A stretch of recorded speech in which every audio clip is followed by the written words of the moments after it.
Salut à tous, j'espère que vous allez tous très bien. Écoutez, je voulais vous faire une petite vidéo aujourd'hui sur l'art du relativiser. J'ai toujours été quelqu'un qui relativisait énormément parce que ça m'aidait aussi à tenir sur les problèmes que je pouvais rencontrer, les problèmes que j'avais rencontrés.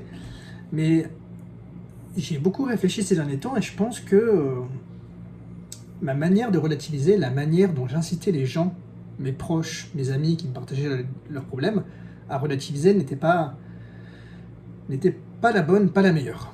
Parce que, bon, moi, comment je relativisais, c'est-à-dire que je faisais sûrement comme vous ou certains d'entre vous le faites, c'est de dire, bah, j'ai un problème donné, et je considère qu'une bonne partie de la Terre a un problème qui est pire, et moi, je suis quand même privilégié, même s'il y a des gens qui ont moins de problèmes que moi. Bon, déjà, cette façon de voir les choses, elle est biaisée. Parce que pire, c'est dur de le définir objectivement. Alors il y a des trucs, c'est vrai que moi je considère que j'ai la santé, mon corps est fonctionnel, il y a des gens qui sont handicapés, qui sont en situation de handicap. Déjà je trouve que ces problèmes, c'est des problèmes qui sont pires.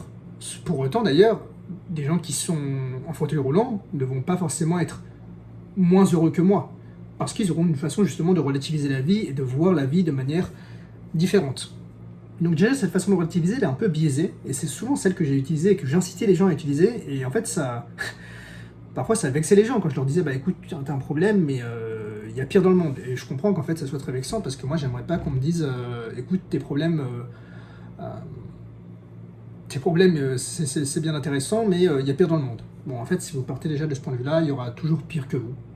Il y a un mec sur Terre, statistiquement, qui est celui qui a le plus de problèmes sur Terre.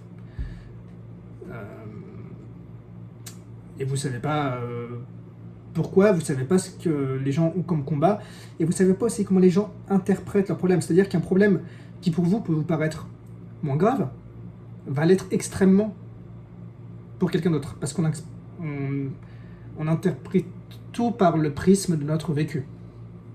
Et donc j'ai un peu abandonné cette façon de relativiser, de me dire, bah il y a des problèmes pires ailleurs. Je suis reconnaissant et j'ai de la gratitude pour ce que j'ai, et pour certains privilèges que j'ai, mais je minimise pas mes problèmes. Je minimise pas mes problèmes, je dis pas, bah écoute, ce que tu ressens, t'es pas légitime de le ressentir parce qu'il y a pire ailleurs. Non, ce que je ressens, je le ressens, et je peux pas m'empêcher de le ressentir. Je peux essayer de penser à autre chose, je peux essayer de rediriger mon cerveau à autre chose, mais les pensées sont malheureusement automatiques. C'est d'ailleurs aussi le principe de la psychanalyse, c'est que vous contrôlez pas vos pensées, mais vous pouvez les rediriger. Ça, c'est encore un autre sujet.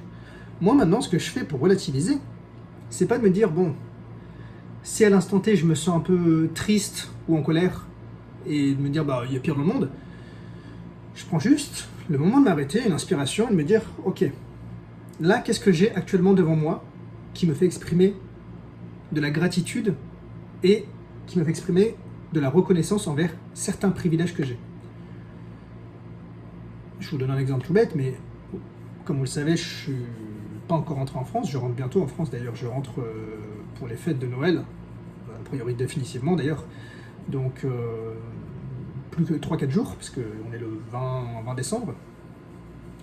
Et là actuellement je suis à Rio, donc je marchais sur les plages de Rio, je pensais à beaucoup de choses dont j'ai parlé sur cette chaîne, d'autres dont j'ai pas encore parlé, et je ne sais pas si vous êtes déjà allé à Rio, mais en tout cas, bon, peut-être certains d'entre vous ont déjà vu des images. C'est une ville qui a ses défauts, mais qui globalement est très belle, notamment les plages de Copacabana et toute la partie sud. Et j'avais tous ces problèmes qui tournaient en boucle dans ma tête, tous ces questionnements sur comment j'allais traiter certaines relations dans mon futur, mon évolution professionnelle. Et je me suis arrêté à un moment, je me suis dit, ok, là, j'ai les pieds dans le sable, je suis au bord de la plage, j'avais une boisson dans la main, j'avais des grandes falaises qui surplombaient Rio qui était à ma droite, énorme soleil, le sable était doux, la plage magnifique. Et je me dis, ok, ça, j'ai quand même de la chance de le vivre. Il y a des gens qui ne vivront pas ça de leur vie. Et au-delà de tout ce qui se passe actuellement dans la vie, à cet instant T, la vie est un peu moins terrible. Parce que j'ai tout ça qui est à ma disposition. Ça ne veut pas dire que ce que je ressens, je ne le ressens pas. Ça veut juste dire que je prends une pause dans le temps pour prendre du recul et me dire, ok, j'ai ça devant moi. Avant de retomber, de replonger dans tes pensées et de les laisser, entre guillemets, t'abattre à nouveau, prends 15 secondes où tu rediriges ton cerveau et tu exprimes de la gratitude et de la reconnaissance envers ce que tu as. Et en fait, quand vous allez prendre ces 10, ces 15 secondes, c'est comme tout. Si vous rentrez dans une boucle de pensée négative, votre cerveau il va continuer dedans. Et si vous rentrez dans une boucle de pensée positive, votre cerveau il va également continuer dedans. Donc vous allez dire, bah en fait, c'est vrai que je suis reconnaissant envers ça. Ah, je suis reconnaissant envers ça également, je suis reconnaissant envers la santé. Et quand vous vous arrêtez, je sais qu'on a tous nos problèmes. Je sais que certains sont très douloureux et c'est aussi pour ça d'ailleurs que pour moi ça m'aidait pas de relativiser en me disant qu'il y avait plus malheureux que moi. Parce que le fait de voir qu'il y avait plus malheureux que moi, bah, ça me rend plus triste qu'autre chose. Parce que je me projette, j'ai de l'empathie, de la sympathie pour les gens qui traversent ces épreuves-là. Parfois je comprends ce qu'ils vivent. Et donc je me dis, c'est pas la bonne façon de voir les choses. La bonne façon de voir les choses, moi ce qui m'aide, et peut-être que ça va être aussi, c'est de rediriger mon cerveau et de re-rentrer dans cette boucle de pensée positive.